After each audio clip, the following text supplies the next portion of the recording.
En esta ocasión les vamos a presentar nuestros mixes. Tenemos una variación de 4 mixes afrutados, uno de fresa, de piña, melón y el de limón.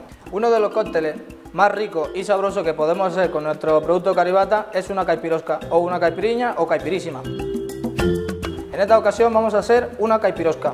Vamos un poco de hielo. Vamos a utilizar para nuestro cóctel 6 centilitros de mix de piña.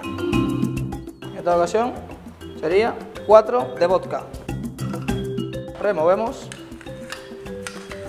y decoramos con una rodaja de piña. Aquí tenemos nuestro cóctel.